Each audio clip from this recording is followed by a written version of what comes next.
السلام عليكم ورحمة الله وبركاته، حبايبي عاملين ايه؟ وحشتوني جدا جدا من الفيديو اللي فات. فيديو جديد في قناة عالم ملك. نبدأ الفيديو بتاعنا نقول بسم الله والصلاة والسلام على رسول الله عليه أفضل الصلاة والسلام. كل سنة وانتم طيبين وعيد سعيد عليكم جميعا يا رب العالمين. ويلا بينا بقى نفتح على الفسيخ بتاعنا اللي احنا عملناه في نص رمضان. وزي ما انتم شايفين دي كانت النتيجة. عايزة اقول لكم الفسيخ طلع تحفة تحفة زي ما انتم شايفين اهو. وعايزة اقول لكم الطعم بقى حكاية. يلا بينا نبدأ الفيديو بتاعنا ونشوف الفسيخ بتاعنا واحنا بنفتح عليه كده ونشوف كل المراحل بتاعتنا من اول ما نفتح عليه لحد لما ننضفه. تمام كده، ادي الفسيخ اهو زي ما انتم شايفين. هبتدي ان انا افتح عليه اهو. طبعا انا هنا فرشه مشمع بقى عشان خاطر ايه ما بهدلش الرخامه واضطر ان انا ايه اصبنها بقى وبهدل الدنيا حواليا. طيب زي ما انتم شايفين بسم الله ما شاء الله الله اكبر. الفسيخ معايا بصوا زي الفل. وعايزه اقول لكم كان الحدق بتاعه مظبوط جدا جدا وطعمه ما اقولكوش بقى. هفتح لكم الفسيخيه من جوه وهتشوفوها وانتوا احكموا بقى بنفسكم. عايزه اقول لكم الفسيخيه طالعه زي الزبده. والله العظيم كده كانكم بتاكلوا زبده. وادي اول فسيخية اهو هنبتدي ان احنا نفتحها ونشوف قلبها عامل ايه من جوه. بصوا شربات. شايفين اللون الوردي ولا لونها اسود ولا لونها غامق زي اللي احنا بنجيبه من بره. بصوا انا عايزه اقول لكم كمان انا يعني دي اول فسيخية افتحها فقلت اطمن بقى وكلت حته وانا واقفه عشان اطمن على الحدق بتاعها لان كنت خايفه لا يطلع حادق. بس زي ما انا ما قلت لكم كده واحنا بنخلي الفسيخ لازم تحطيه يعني ما تطولوش يعني. اخرك 15 14 يوم.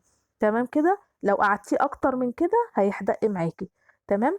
طيب زي ما انتم شايفين فتحت اول فسيخية وتاني فسيخية. وبصوا بقى شربات والله العظيم. طبعا انا هنضف الكمية كلها والباقي هقول لكم انا هعمل فيه ايه. اهو بصوا انا حبيت افتحه معاكم اهو عشان اوريه لكم. بصوا الشوكة بتطلع بكل سهولة. شايفين الجمال والحلاوة شايفين. يعني ولا اللحم بتاعه جامد ولا اي حاجة زبدة والله العظيم. اهو بصوا لونه عامل ازاي.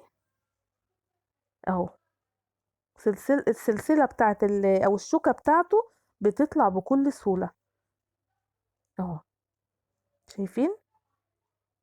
طبعا هاخده بقى اغسله كويس جدا وهرجع لكم تاني واقول لكم هنعمل فيه ايه.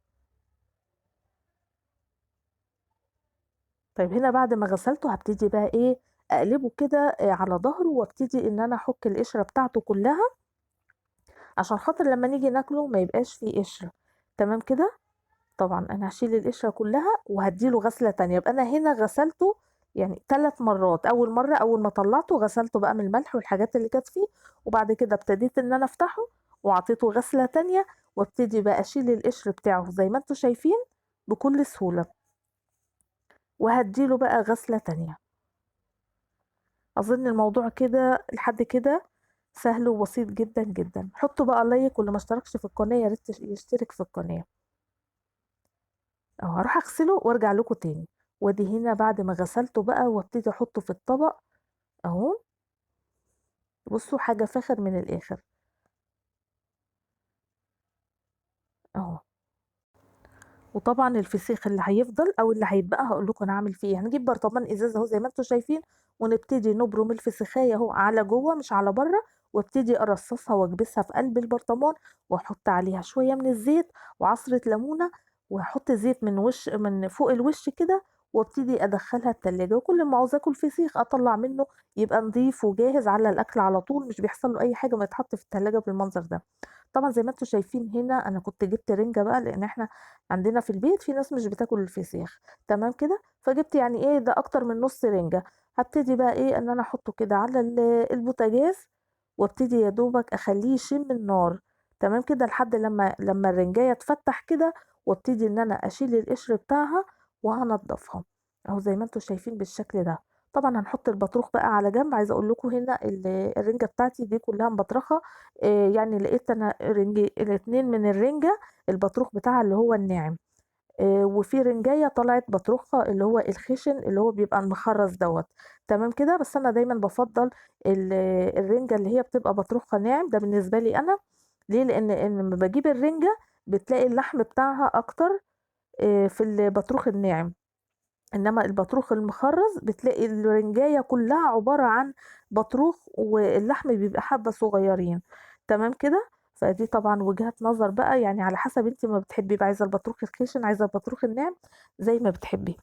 تمام كده، هنا خلّصت بقى الرنجة وخلّصت الفسيخ وطبعًا حطّيت هنا زيت وحطّيت هنا زيت وندّيها بقى عصرة ليمونة مع شوية بصل كده أخضر، وبُصّوا بقى يعني الواحد كان مستني اليوم ده بفارغ الصبر بصراحة. أول يوم العيد بالنسبة لي بيبقى حلو أوي، أوي، لإن بابقى نِفْسي آكل فسيخ، أنا طبعًا من عشاق الفسيخ.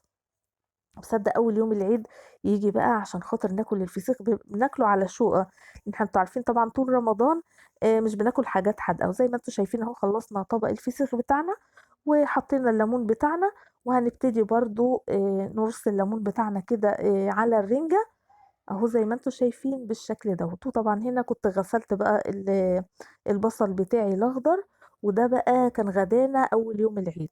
بكده بقى نكون خلّصنا الفيديو بتاع النهارده، يا رب الفيديو بتاع النهارده يكون عجبكم ويكون خفيف على قلبكم. ما تنسوناش بقى بدعواتكم الحلوة، ما تنسوناش في اللايك والشير والسبسكرايب، ولو أول مرّة تشوفيني ما تنسيش تشتركي في القناة.